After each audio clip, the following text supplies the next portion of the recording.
everybody, and welcome to tonight's session as far as some of the bigger issues that are facing the Manawatu District Council are concerned in the coming years. I'm Phil Marsh, second time Councillor, and I'd like to introduce Hamish, Waugh, Chairman of or Manager of Infrastructure. Thank you, Phil. Very good. So welcome to our third of our 5 discussions on the big issues facing the Manawatu District over the coming years. Tonight's session is one of a series of 5 where we discuss the challenges each topic presents and how each one relates to the Council's long-term planning process. Tonight we'll be discussing sealing gravel roads in the Manawatu District. Let us know that you're listening by typing in the comments box below, and also by clicking the like button further down the page. 3 weeks ago we discussed earthquake-prone buildings. Last Monday we discussed climate change adaptation, and you can view these recorded discussions on our Facebook page or website. Over the next few Monday nights we will be covering housing availability in the Manawatu District and the future of our community facilities. We are hoping to encourage conversation about each of these topics to help us at Council understand how our communities feel about them and how you think Council should address the challenges that each one brings. So click the like button if you can hear us loud and clear. Also, it would be good if you share this session now on your Facebook page. That will increase our coverage and the number of people who might join the conversation. Tonight we're going to set the context for today's discussion, where we plan to answer your questions as best as we are able.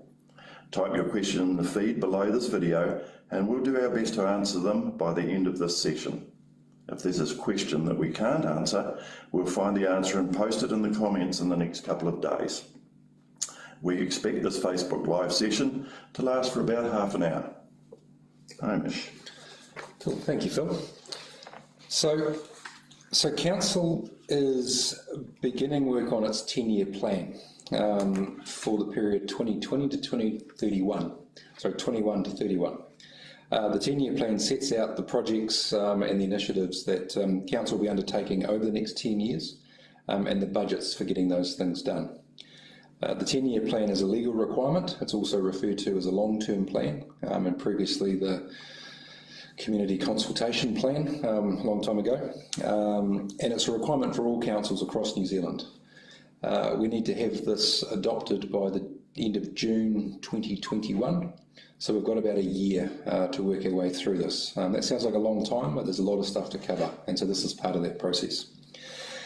Part of the process of Council deciding of what it wants to achieve in the next 10 years is setting its budget. Council needs to understand what's required in terms of the infrastructure investment and balancing this with the needs and wants of the community. We must ensure that we cover all of the must-haves before we move on to the nice-to-haves. And when I talk about the must-haves, we're talking about things like local roads, we're talking about wastewater, we're talking about drinking water, and we're talking about things like building control, regulation, and animal control. These are all required by law, and we have to do them as part of our functions as Council.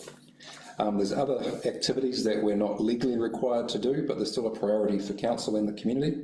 So things like funding community development and economic development. Council needs to consider and prioritise all of these services and activities when it's planning for the long-term budget. While keeping our legal requirements and budget obligations in mind, we want to know what is your vision for the Manawatu District. The theme for this year's 10-year plan is Manawatu Meki. So for those of you know the language and know the phrase, tū meki means too much or awesome. And so we want to know what makes Manawatu Meki for you. And you can let us know by commenting in the box below. And if you can add the hashtag Manawatu Meki with it, that'll help to create the trend. The topics we've been covering in these Facebook Live sessions across our officers and elected members of Council are some of the 5 big issues facing the district in the sort of in the medium to longer term. and council needs to have some input to it because there are some difficult decisions that the community needs to make. These decisions are big decisions, as I say, and they will have budget implications. And the key thing is that budget implications have implications for council borrowing, council debt, and council rates, and so it's all interlinked. So we need to get our heads around what these problems are now, so that we're all on the same page, and we can look to prioritise those must-haves with the nice-to-haves, and try and meet the needs of the wider community. The web pages that we have across the council website are linked into those 5 key areas. And they've been shared through our Facebook as well. So you can answer polls, leave questions and comments, and let us know what you think. And that's the key thing. The whole point of these engagement processes is to hear what you think, so that we can engage that into the, so we can include that into the council thinking, council planning. Phil, back to you.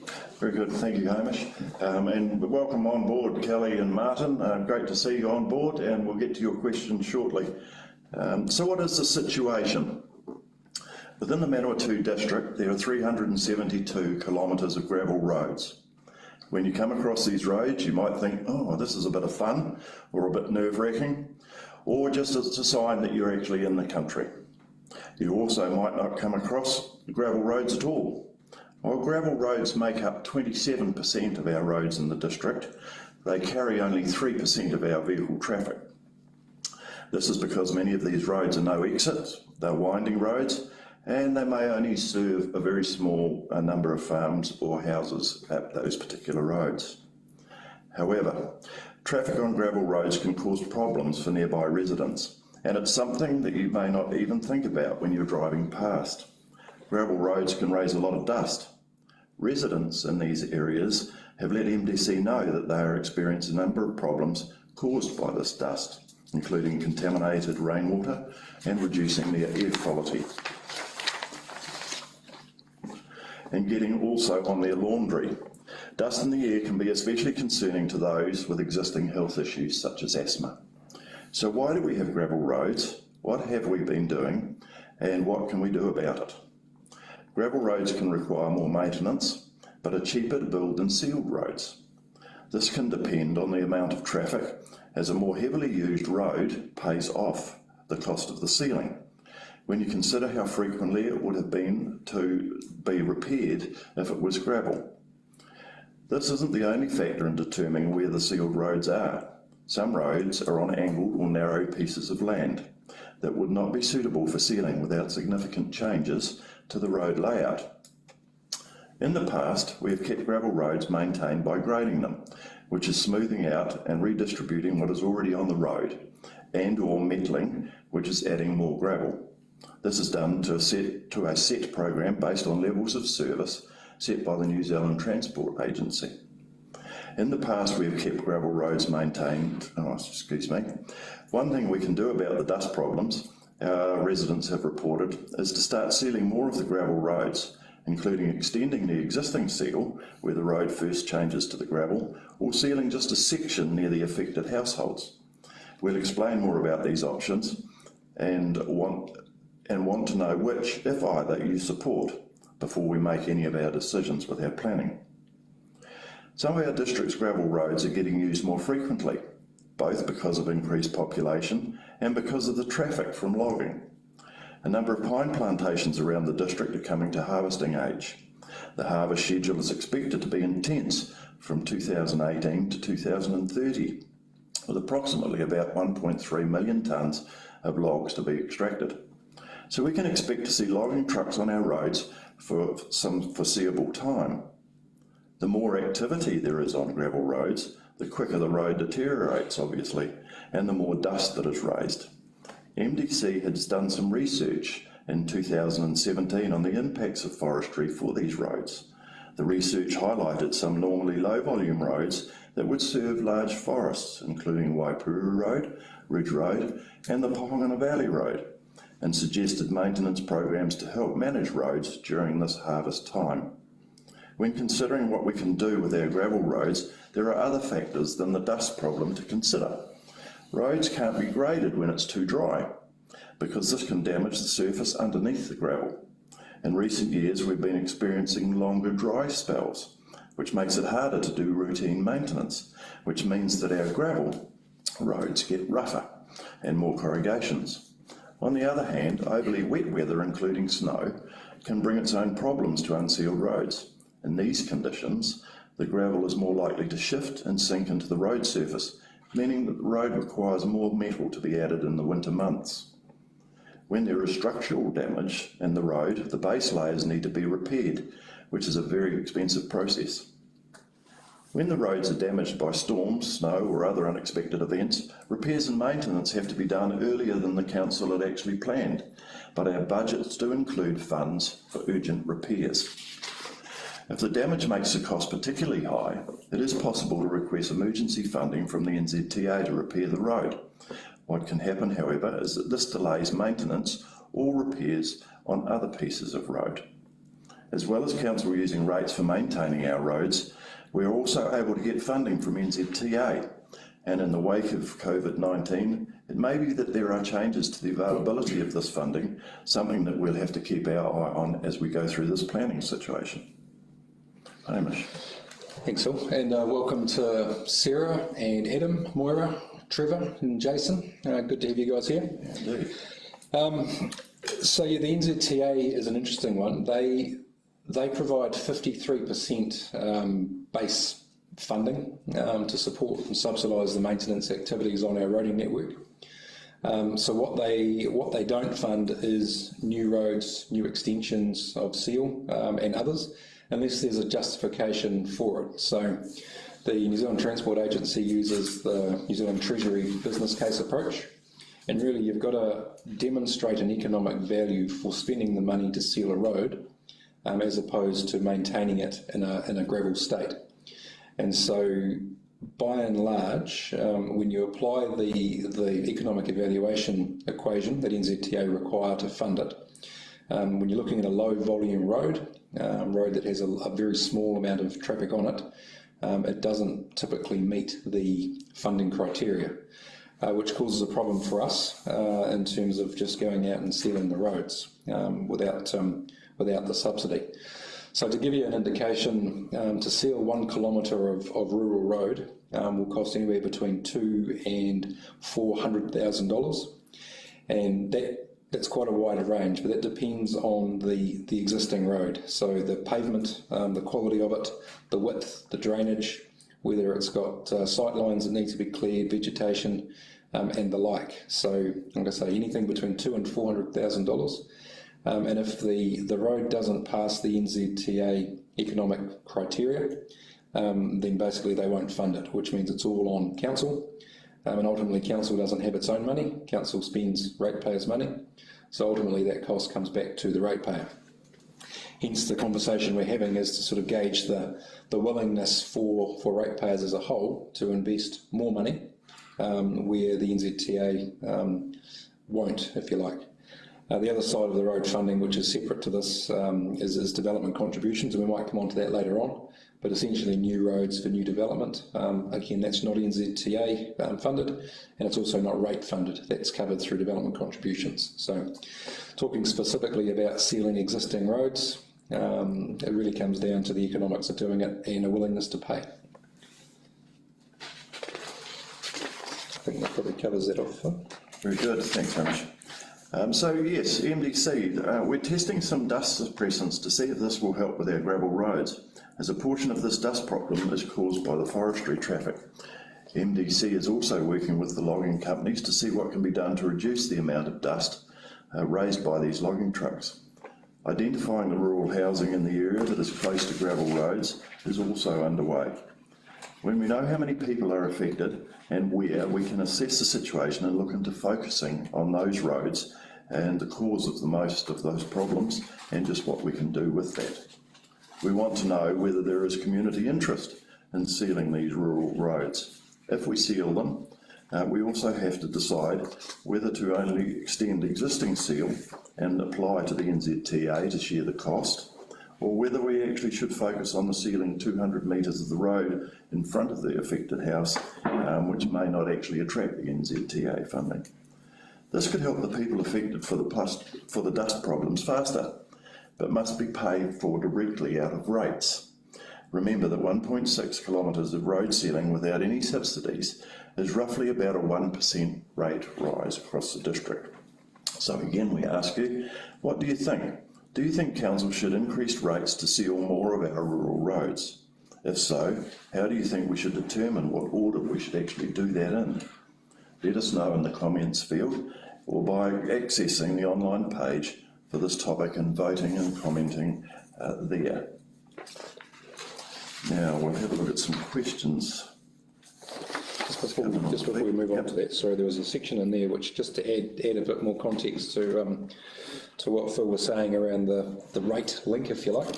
So if you work on $360,000 being roughly 1% of rates, which was the roughly 1.6 kilometres of road, and take into account there's 372 kilometres of unsealed road across the district.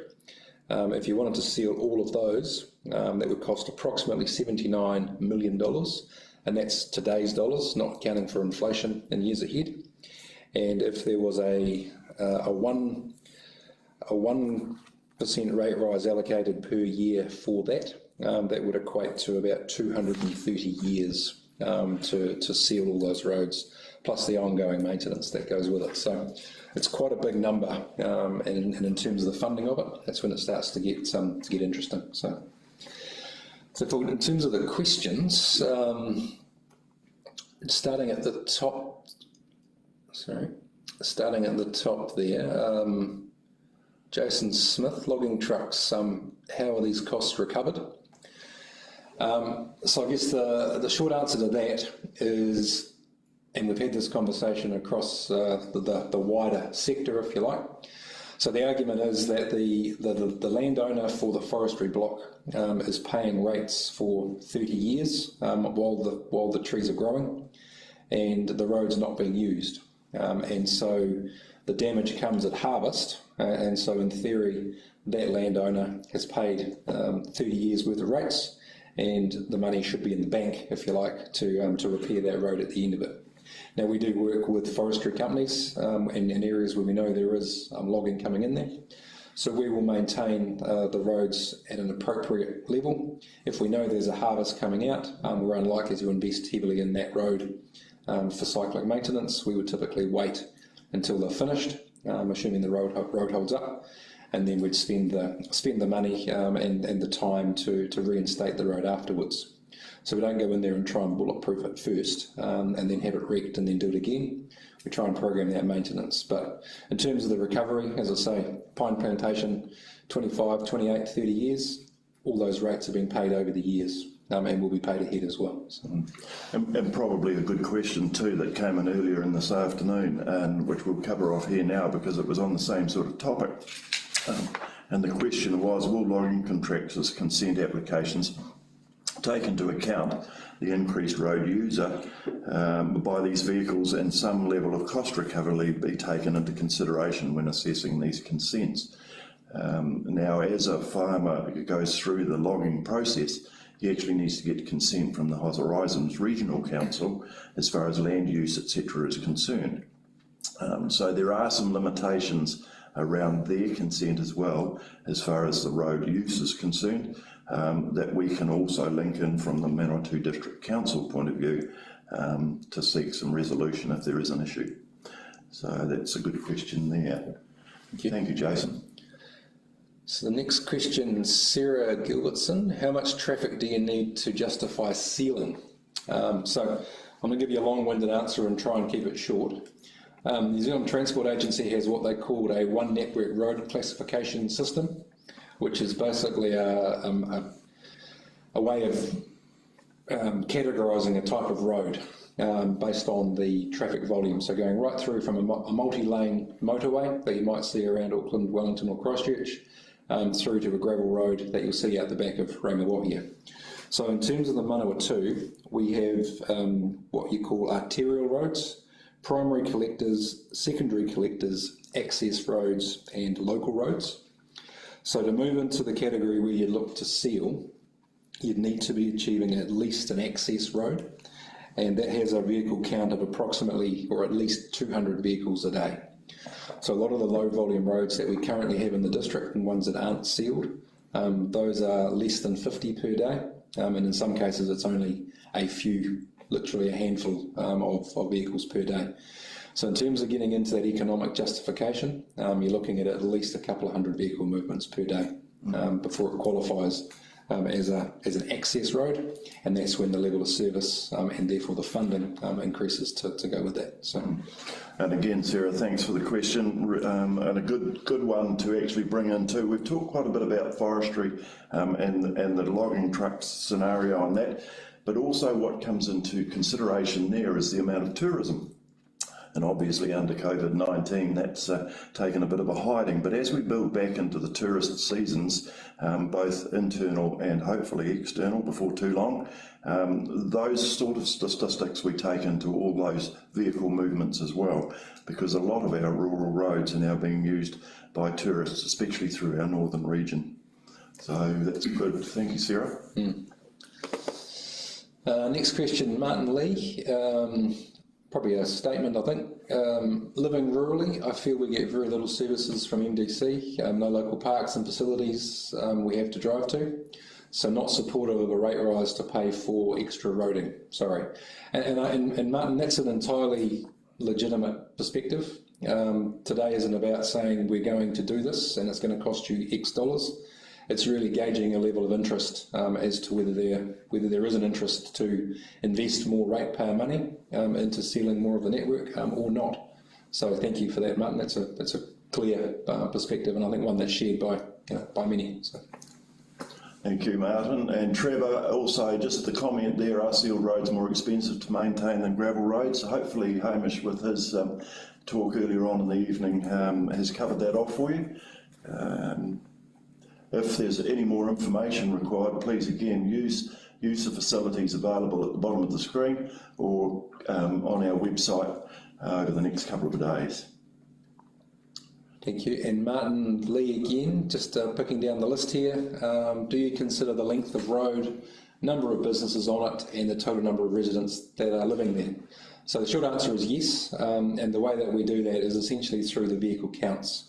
So we have vehicle counts around the average daily traffic volume, and we also have vehicle counts around heavy commercial vehicles, and we have vehicle counts around buses where appropriate. So although we don't look at individual businesses in terms of the rural sector, we do measure the heavy trade commercial vehicles as well as the residents, and that gives us the road use, and it all kind of drops into the same matrix from that in terms of the level of service and the standard on the road, and therefore the investment that goes into it, and what NZTA will or will not fund.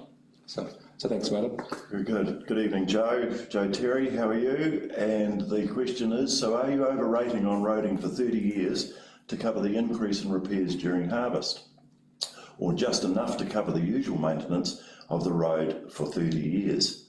Hamish, do you want to take that one on? Yeah. So I guess, Joe, the short answer there is not overrating as such, and I guess that's part of the network approach that we have. So if you looked at an individual road and how much is taken by way of rates for that individual road, it's very difficult to get a specific calculation for your road based on how much rates are collected from you and all your neighbours. So if you look at it from a network approach, it's really based on, like I say, those different categories of roads, the lengths of each, the appropriate maintenance of those.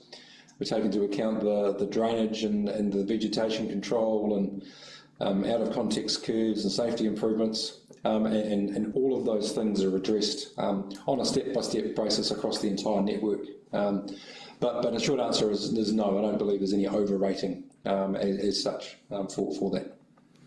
Very good. And a question here from Alison.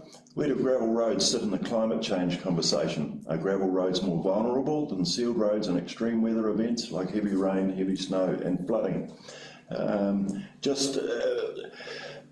They are both susceptible, and it's only been the last 3 or 4 years, if we can remember back to the extremely heavy snowstorm up in the northern region of the district, or area of the district, that affected both metal and tar sealed roads.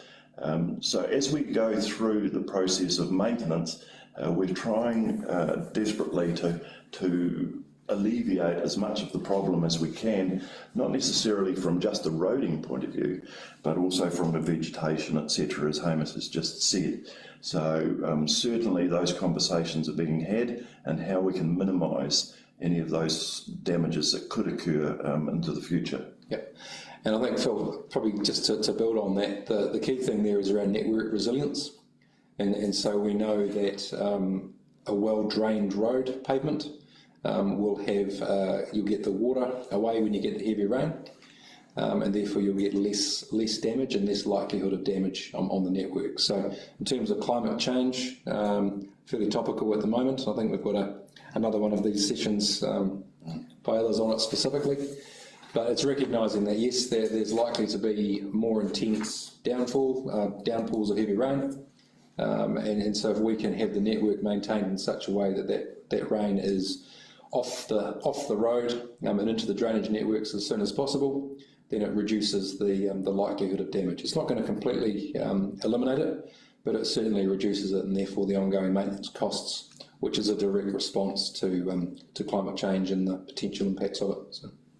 Very good. And certainly another question that we had presented earlier, and I'll read that. Similarly, has consideration been given to cyclists, and what level of interaction has the council had with local cycling groups to help prioritise their requirements? And again, a very good question, because as the cycling fraternity increases in population, these are the things that we need to consider with our roads as well. And again, that needs to be taken into concept with NZTA and how they are implementing those changes, increase in verges, widths of roads, and also laws associated with cyclists as well. Yep. Yeah, and I think a key point there is if you're looking at in the rural areas particularly, we do have the country road, and I know some of our northern councillors have been very supportive of that for many, many years particularly. To add a cycle lane onto a rural road is massively expensive, and so it really is doing what we can with what we've got. So it's not discouraging cyclists, and we do recognise that some rural roads are pretty dicey for a cyclist. But where we can, safety improvements, some of the sealing that's been done in the northern part of the district in the last 5, 6, 7 years has certainly helped in terms of those main routes on the country road. But to add a 2 metre wide cycling strip on all the rural roads or even a key route, there's a significant cost attached to that. So we've got a follow-up question from Martin, Martin Lee, just in terms of particular road there. So our road has 23 residences on it, and of which 20 are on a 1 kilometre stretch. We wouldn't get to the 200 vehicle trigger. Is there another formula considered? Spoken to MDC a number of times. So I guess the key thing, Martin, is that it's an NZTA formula. We can't change those rules and guidelines that NZTA put in place. What we can do as a council is make a decision that if NZTA won't fund it, then we as an organisation will. But ultimately that comes back to us rating to do that, which is this conversation, is the willingness and the interest in doing that. So, that's the one for you, I think. Sandy Bowden, do you consider the seasonal increase due to MDC advertising as an attraction on the said road causing dust problems? Difficult one to answer because I don't have any stats as far as our advertising and the trigger points that give that, but certainly from a tourist point of view, MDC, I think over the next few years, in fact I'm sure, will continue to increase in population and also increase from a tourism point of view. We've got some fantastic attractions right through our district, and we've got a huge opportunity with the new Mangawika Bridge when that comes in and is completed, opening up again, excuse me, that northern region as the start of the tourist route coming through the Manawatu district and extending right down into our southern regions with the beaches at Tangamoana and Himatangi. So It's a difficult one to do, to answer as far as climate change is concerned. Having said that, I think we've got to work our way looking at all the extremes that are out there as far as the weather's concerned and how we minimise that. Yeah. No, and I think that ties in very well with the question next as well from Julianne Bolton. Encouraging tourism and the associated additional use of our roads, how does that feed into the climate change conversation? So I think we've sort of covered that. It's really about the resilience approach to the network maintenance. So encouraging road use and encouraging people into the district. If the roads are maintained and we've got a network resilience approach, then in theory they shouldn't have a significant impact on the roads. It's really, the key thing is really water and getting the drainage right so that the water is away from the pavement and therefore the additional vehicles that might be travelling on the road aren't causing damage that would be caused by having a wet subgrade and wet pavement there. Very good. That's pretty much. Yeah. So just working down the list there. Thank you, Richard, for replying comment there through to Martin. Julianne, a follow-up on there. You're correct. Logging should not be subsidised by the ratepayer. And no, I don't. I think, as we outlined before, I don't believe it is. That's a good comment from Joe Terry too, just in regard to that, and I think that answered the question earlier on, and the fact that that's probably the difference between a must-have and a nice-to-have. Yes, if we sealed all our roads, we probably would get more travel users on them, especially tourists, etc. But again, that comes at a cost. So yes, we can give you all that we want, but it's going to cost you in rates. So, but a good comment. And the last one on the list here, again, Martin, must have a cup of tea and watching intently. It's great to see. So the comment is, you mentioned Horizons approved consents for logging, but they do not appear to contribute to the sealing of roads, so they have no interest in this area. Is that accurate? So the short answer is that that's correct. I mean, the Horizons consent approval is largely around the effect on the environment of the logging activity. So you're talking about sediment runoff, you're talking about dust runoff, and you're talking about the forest slash and the remnant litter that's left behind, and making sure that it doesn't get washed off the site and causes problems downstream and blocks waterways and the like. So that's the consent process that Horizons are involved in from a land management point of view. But you're correct, they don't look at the road and the road quality and the road damage. That's very much a district council issue, and that's part of our process and our maintenance in there.